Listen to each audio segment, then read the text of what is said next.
In Matthew chapter 6, Jesus teaches us some of the most important lessons about how to live, how to pray, and where to place our trust.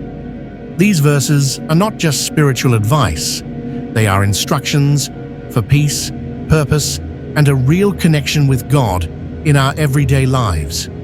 Jesus starts by showing us how to pray in a personal way. In Matthew chapter 6, verse 6, he tells us to go into a quiet place, not to show off in front of others, not to use fancy words, just to be alone with God.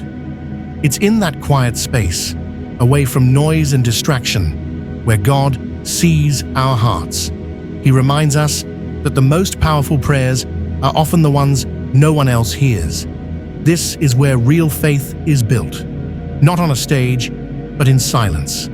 Then, in Matthew chapter 6, verse 9 to 10, he gives us the Lord's Prayer. And this isn't just a prayer to memorize, it's a model for how to speak to God.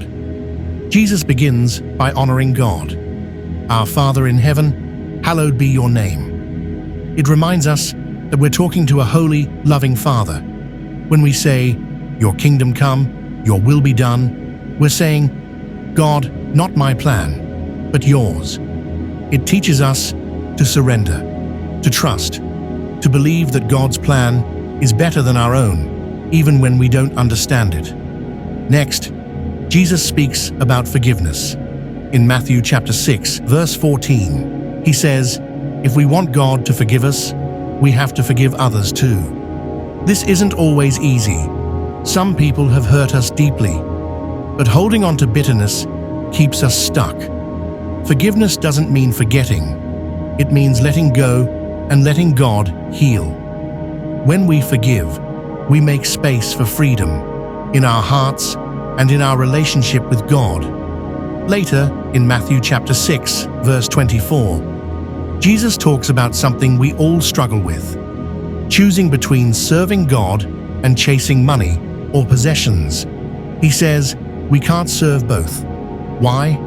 Because our heart can only have one true focus.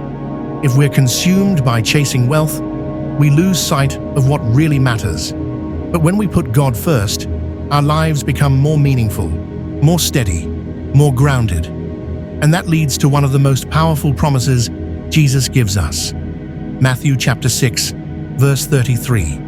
He says, seek first the kingdom of God and his righteousness, and all these things will be added to you.